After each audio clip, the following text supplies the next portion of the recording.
OCD, obsessive compulsive disorder और depression, इसके बारे में मैं आज बातचीत करने वाला हूं। मेरा नाम है डॉक्टर दीपक केळकर। मैं मनोविकार, सेक्स रोग, सम्मोहन तथा व्यसन मुक्ति तज्ञ हूँ। महाराष्ट्र में मुंबई, पुणे, अकोला यहाँ प्रैक्टिस करता हूँ।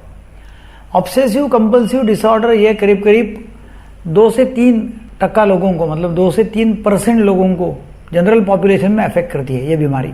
जो लोग परफेक्शनिस्टिक है, परफेक्ट बिहेवियर के जो लोग हैं, और ये जिनको बोलते हैं ऑब्सेसिव पर्सनैलिटी, उनको ये बीमारी होने के चांसेस बहुत ज़्यादा है। इसमें होता क्या है, ऑब्सेसिव कंपल्सिव डिसऑर्डर में बार बार विचार आते हैं, उसको बोलते हैं ऑब्सेशंस। वो विचार नकारात्मक रहते हैं, बार बार कोई इमेजेस बार बार सामने आती है, कोई भगवान के बारे में बुरे विचार, या कोई सेक्स के बारे में विचार, या किसके साथ में सेक्स कर रहा है ऐसा। अभी पेशेंट आया था मेरे यहाँ कुछ दिन पहले, उसका ऐसा था कि मैंने कपड़े पहने ही नहीं, ऐसा मुझे लगता है कि मैंने कपड़े पहने, मैं नंगा हूँ। बार बार वही विचार, मालूम है उसको कपड़े पहने हुए हैं, लगता है कि लोग हंसेंगे, मैंने तो कपड़े पहने नहीं है। उसको पता है कि अपन ने कपड़े पहने, तभी भी वो बार बार विचार आते रहता है। फिर किसको बार बार लगता है कि अपने हाथ गंदे हैं, घर गंदा है, हाथ पैर गंदे हैं, कपड़े गंदे हैं। या फिर वो लोग जब टॉयलेट जाते हैं तो फिर टॉयलेट बहुत ही गंदा उनको लगता है, फिर वहाँ से आना, फिर हाथ धोना बार बार। तो ऐसे बार बार मतलब विचार आते हैं। और ये लोगों का ऐसा रहता है कि वहीं की वहीं जगह होना, ये लोगों का ऐसा रहता है कि वहीं की वहीं वस्तु होना, वहीं रखना है, वही जगह पे वस्तु रखना है, और वो नहीं रखी तो वो डिस्टर्ब हो जाते हैं। उनके मन जैसा नहीं किया तो वो डिस्टर्ब हो जाते हैं। ये जो विचार जो आते हैं, वो विचार ऐसे फालतू के, उनको मालूम है कि विचार रोक नहीं सकते। जैसे विचार आ रहा है कि मैंने बोल्ट किया है कि नहीं, दरवाजा अंदर से लॉक एंड की लगाया कि नहीं, गैस बंद किया है कि नहीं, ताला लगाया है कि नहीं, स्विच ऑन स्विच ऑफ बराबर किया है कि नहीं किया, कपड़े बराबर धोए कि नहीं धोए, साफ सफाई हुई कि नहीं हुई। ऐसे बार बार विचार आते रहते हैं। उनको ये पता है कि वे सच्ची नहीं है, ये विचार आते हैं, इनको मालूम है कि ये विचार है, बार बार आने वाले विचार है। और फिर ये विचार आने के बाद में उनको बहुत घबराहट होती है, बेचैन होती है, और फिर उनको वो विचार निगेटिव कर नील करने के लिए, निकालने के लिए फिर उनको कुछ तो भी एक्टिविटी करनी पड़ती है। जैसे कि उनको बार बार लगता है कि भाई हाथ धोना पड़ेगा, फिर यदि हाथ खराब है तो बार बार जाके हाथ धो लो, पैर धो लो, स्नान करो बार बार। ये लोग 2-2, 3-3 घंटा स्नान को लगाएंगे, 8-8, 10-10 बार हाथ धोएंगे, बार बार जाके लॉक चेक करेंगे। भगवान की पूजा तो घंटों पूजा ही करते बैठेंगे, नहीं तो भगवान रुठ जाएगा। या लैट्रिन बाथरूम से आएंगे तो फिर बहुत बार हाथ धोएंगे। उनको ऐसा लगता है कि लैट्रिन हुई नहीं अपनी बराबर पूरी, तो इसलिए लैट्रिन में बैठे रहेंगे 2-2 घंटा।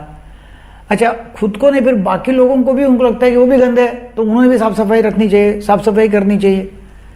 तो फिर उनका भी वो ज़्यादा ख्याल रखते रहते हैं कि नहीं, उन्होंने करना ही चाहिए साफ सफाई। फिर अभी एक पेशेंट आई थी, उसका यह था कि मैंने हाथ धोए कि नहीं धोए, यह कन्फर्मेशन वो मदर से मांगती।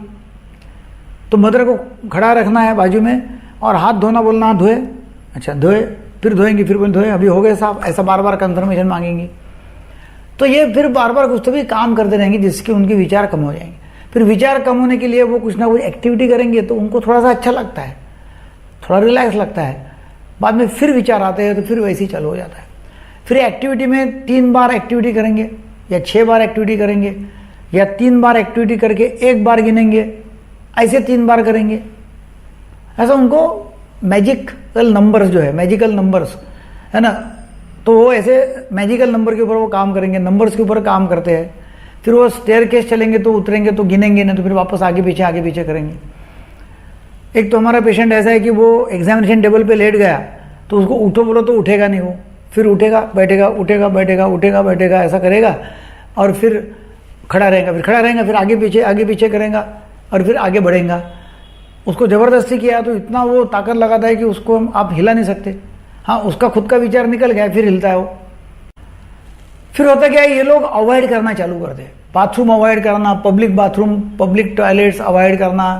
इनको ज़्यादा डर इसका लगता है, कुत्ते का डर कि वो गंदा होगा, उसके बाल अपने आंग पे आए क्या, बिल्ली का डर, या फिर अंत यात्रा कोई दिखी जाके हुए तो भी उनको डर लगता है, जाके धोएंगे हाथ पैर, स्नान करेंगे।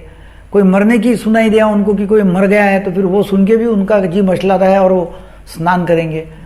ऐसा उनको मरने का, सेक्स का, अंत यात्रा, कुत्ता, जानवर, इनके बहुत विचार आते रहते हैं। अब ये होता क्यों है? एक तो ऐसी थियोरी है कि एसएसआर है, मतलब जो ब्रेन के जो ट्रांसमीटर्स है, न्यूरो ट्रांसमीटर्स, उनकी लेवल कम हो गई करके ऐसा होता है, एक थियरी है। फिर दूसरा थियरी है कि जो इलेक्ट्रिकल इम्पल्सेस और केमिकल इम्पल्सेस ब्रेन में आते हैं, उनका जो फायरिंग होता है वो फायरिंग गलत तरीके से चालू हो गया। क्योंकि विचार हमको भी आते हैं, मगर हम क्या करते हैं, सामान्य लोग वो विचार दबा डालते हैं, वो बैक में डाल देते हैं।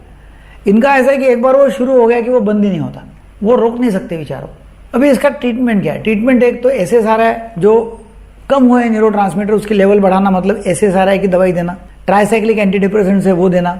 फिर एक्सपोजर रेस्पॉन्स ट्रीटमेंट हम करते हैं। एक्सपोजर रेस्पॉन्स ट्रीटमेंट मतलब ऐसा है कि जिसके बारे में उसको बार बार विचार आता है उसको एक्सपोज करना, और एक्सपोज करके उसको बोलना वो तो कर मत, मतलब हाथ गंदे करके बोलना ठीक है अभी हो गए गंदे हाथ, धोने का नहीं अभी, वैसे रहो। तो एक्सपोज करना और एक्सपोज करके उसको रेस्पॉन्स देने के लिए नहीं कहना, वो रोकना। हिप्नोथेरेपी है, कॉग्निटिव बिहेवियर थेरेपी है, ऐसे अलग अलग ट्रीटमेंट प्लान देते हैं। क्या होता है कि ये लोग हमारे पास में जल्दी आते नहीं है। नॉर्मली यहाँ चलता है, साफ सुथरा वाला आदमी है, ज़्यादा ही एक्सेसिव क्लीनलीनेस करता है, बहुत ज़्यादा रिलीजियस है, ऐसा बोल के उनको टाले जाता है।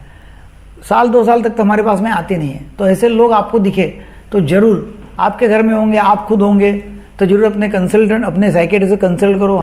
और एकदम अर्ली स्टेज में बीमारी निकाल लिया ये तो पूरी निकल जाती है। लेट कर दिया, साल 2 साल 3 साल हो गए, बाद में आगे फिर निकालना मुश्किल हो जाती है। तो जल्दी इसका इलाज करना है, जल्दी रेफरिंग करना है तो अच्छे हो सकते हैं, अदरवाइज फिर लंबे समय तक इलाज चलते रहता है। अब ये देखिए कि ऑब्सेसिव कंपल्सिव डिसऑर्डर से फिर उनको क्या होता है, जब वो ठीक नहीं होते या नहीं हो रहे या दवाई खानी पड़ रही है तो फिर उनको डिप्रेशन आता है, और फिर वो बहुत डिप्रेस जाते हैं कि अभी कुछ पड़ा नहीं है, इसमें से कुछ भी होने वाला है नहीं, अभी बहुत सारी दवाई लिया है, अभी मैं खुदकुशी करूँ। तो कुछ लोग उसमें से फिर सुसाइड कर लेते हैं। डिप्रेशन आता है, फिर एंटी डिप्रेसेंट हम वैसे दे ही रहे हैं उनको, और दवाई बढ़ाओ, फिर डिप्रेशन की ट्रीटमेंट साइकोथेरेपी करो, वो करना पड़ता है। तो इसलिए पहले स्टेज में तुरंत वहीं उसका इलाज होना जरूरी है। आपको वीडियो अच्छा लगा तो जरूर लोगों को शेयर करो। Thank you very much.